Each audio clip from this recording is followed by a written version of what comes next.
So in our last two videos, we looked at how to create our stencil and how to attach it to our screen. So now I'm ready to start printing.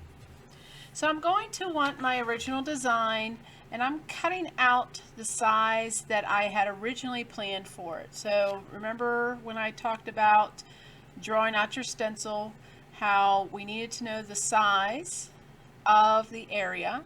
So I made mine to fit within a 7-inch square area. And the reason why you want this is because this is going to help you position where you're going to print your image. Now I'm just using an old piece of cloth here. You should have your cloth ironed or something that is flat without folds in it, but this is just a test print. As you can see here, I've tested it once, and unfortunately that didn't record, so we're going to try this again. So what I want to do is I want to lay this down where I want this position. So if this was a t-shirt, I would want to decide how far from the neck, if this is on the front of the t-shirt, how far from the neck down onto the chest area do I want my wording. Okay, and what I've done before when planning that out is actually take this piece of paper, hold it up against my chest, and take a ruler from the neckline of a t-shirt, if that's what I was printing on, or a shirt that is similar to what I'm printing on, and measure from my neckline down to where I want the top of those words to be, and then that way I knew from my neckline how far down I wanted to place this. So what I like to do is decide where I want this printed at, and I just use masking tape. And I'll put some donuts of masking tape on the back of my design.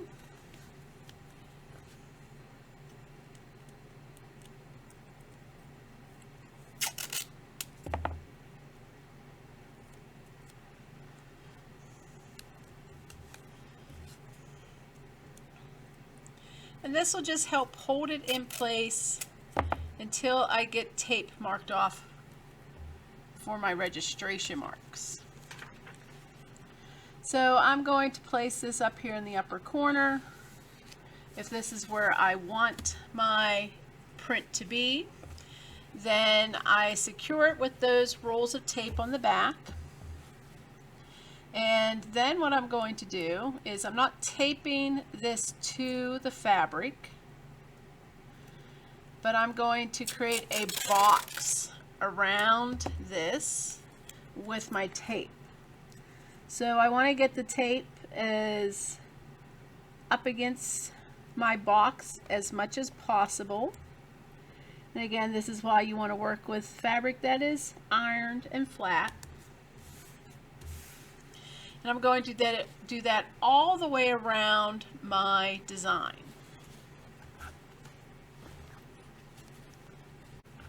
And I use masking tape because it's usually pretty easy to remove from clothing. It usually doesn't leave any type of glue behind or marks.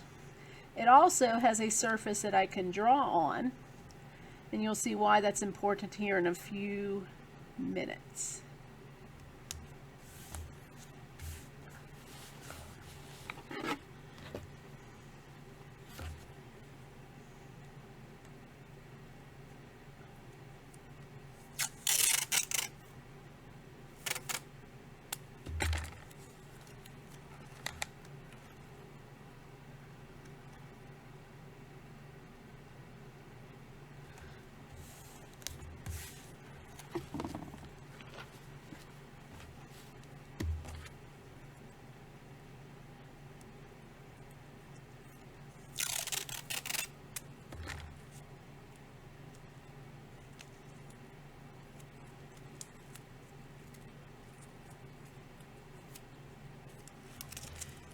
That piece of tape's being a little difficult for me.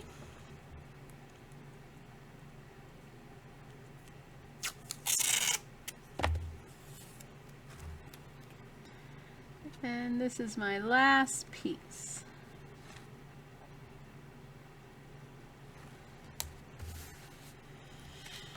Okay, so now I have my area taped off, and what I'm going to do is take a ruler And remember how I discussed on our pattern piece here that I've marked off the halfway point, and I transferred those halfway marks to my stencil. So I'm going to now put those halfway marks on my tape. So you do want to be careful here because I'm using Sharpie marker. So I don't want to go past the tape. I want to stay on the tape and not draw on my cloth. And I'm going to do that to both registration marks.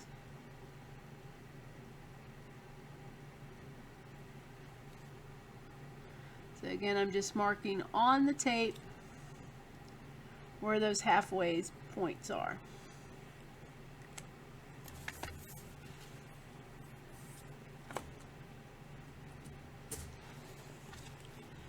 So now that I have that done, I'm going to remove my design.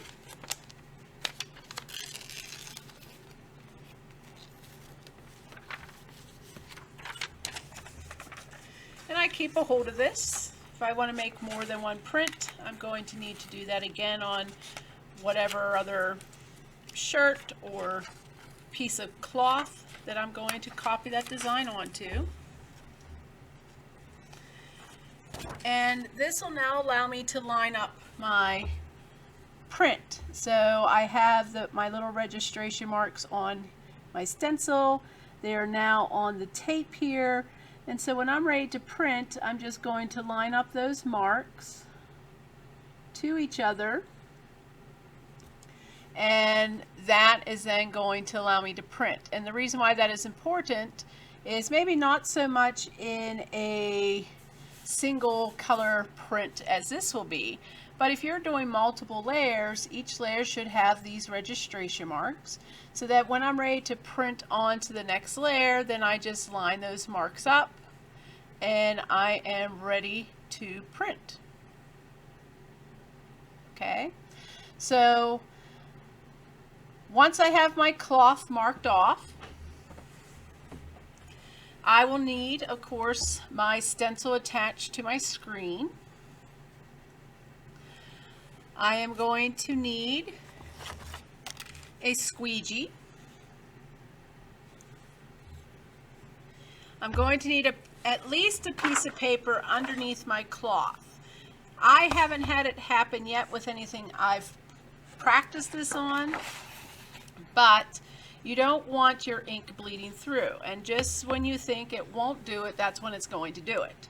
So if you're making a t-shirt, you don't want this design to print through to the back of your t-shirt. So you want a piece of paper down, and if we are working with shirts, again, you had a choice of what you were printing on. If you are working with a shirt, we'll probably even put that over top of a piece of cardboard so it's easier for you to move around at the end of class. So I need a piece of paper underneath my cloth. I have my screen, I have my registration marks, and it's time to now print. So I'm going to put my squeegee off to the side here. Now I would suggest you have paper towels handy because you'll need a place to put this popsicle stick and your squeegee once you are done printing. I'm going to take and line up my design to my registration marks. And once I have that, then this is small enough that I should be able to do this fine on my own. If you have a larger screen, you may want someone to work with, someone to hold this while you do the squeegee part. But for the most part, most of us should be able to do this on our own. I'm going to open up my printing ink, and this is made for fabric. So when you're printing on fabric, it's important you have printing ink that is made for fabric. And I'm going to take my popsicle stick, and I'm just going to put some ink right above my lettering. Now it really doesn't take a lot of ink to print, but you want enough on here to make sure that you are printing the entire design. And you can always scrape the excess off later once you've printed this.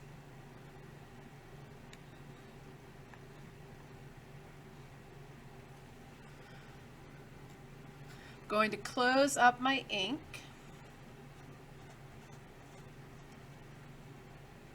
Got some little dry pieces of ink here.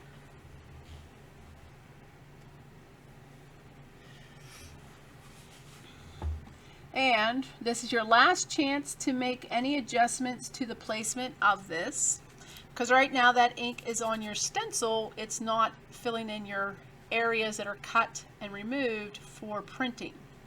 So I'm going to hold on to this. I'm going to hold my squeegee at an angle. So if this is my table, I want to hold my squeegee. Let me see if I have something flatter. Okay. My paint palette here is my table. Get that angled up. I want to hold my squeegee at an angle. I don't want it standing up perpendicular to my table surface. I want it laying down at an angle. So I'm working with more of this edge of the squeegee than anything else. So I'm going to hold down my frame, and again, if it's a larger one, you may want someone else in class to hold this for you. And I'm going to lay down my squeegee, and I am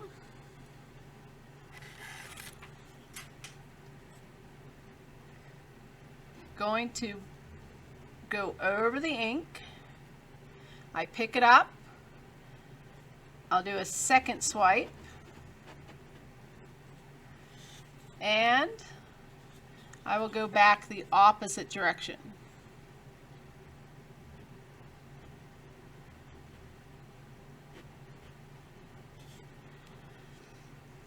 Okay. If you feel something didn't print, you can try going over it one more time. But you also have to balance this out between getting enough on or getting too much, because you always have the chance it will bleed, and you won't really know until you finish this part. So this half of my squeegee doesn't have any ink on it, so I can gently lay this down, and what I'm going to do is take my popsicle stick and I'm going to scrape the excess ink off of the squeegee and back into my container. If you mixed colors, you got to make sure that you are putting this into the container in which you mixed colors. You do not want to contaminate the colors out of the packaging. And then I put this off to the side. That will need washed. I then take my popsicle stick. Well, I'm going to remove my print first. I'm going to set this off to the side. And I'm going to carefully lift up, and there I did get some bleed. So I had a little bit too much ink there, and I got a little bleed on this one. And that was just the ink forcing itself underneath the stencil in this area. So you can see the first time I printed, I didn't get that, but this time I did. So this is just something I would have to live with and accept. Now, if you're doing multiple prints of this, you would want everything set up. You would want your tape, your registration marks, everything set up on each thing you're going to print. And if you're using the same colors, then I would just take this to the next piece, lay this down, line it up, print my color. Go to the next piece, lay this down, line it up, print my color. But if this is the only thing I'm printing today, then I'm going to use that popsicle stick, get off excess ink,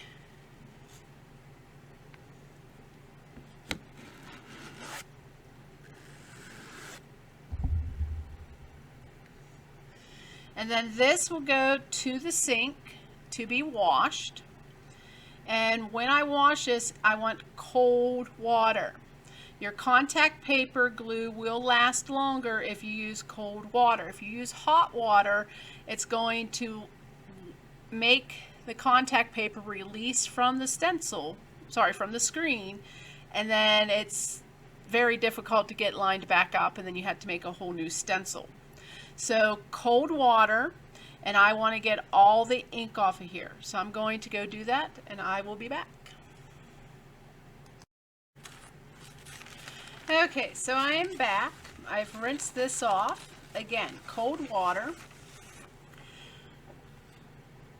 Once you print, you want to wash this out as soon as possible. You don't want that ink setting into the silk screen. So I, again, go over to the sink.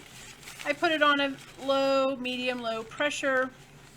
And from the back only, the part that we have facing up when we print, this side that's all cloth, that's the side in which I rinse from.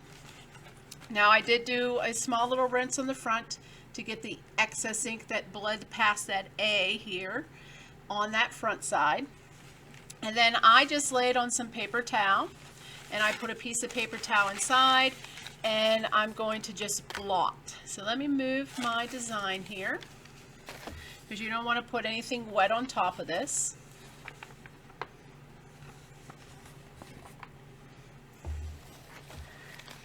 And I'm just going to blot dry this. So flat surface, just going to press down.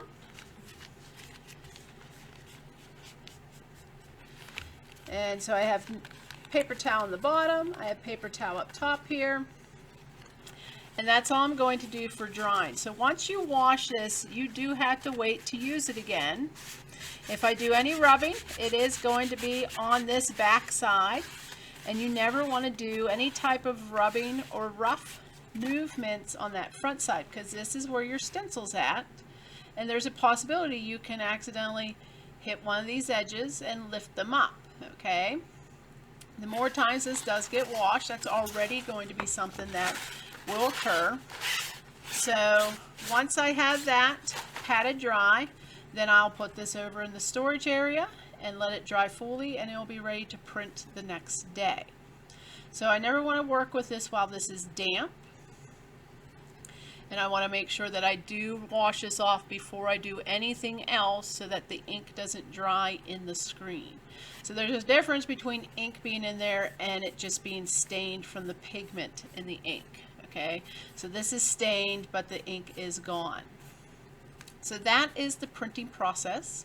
If I had a second print, I'd do it the next day,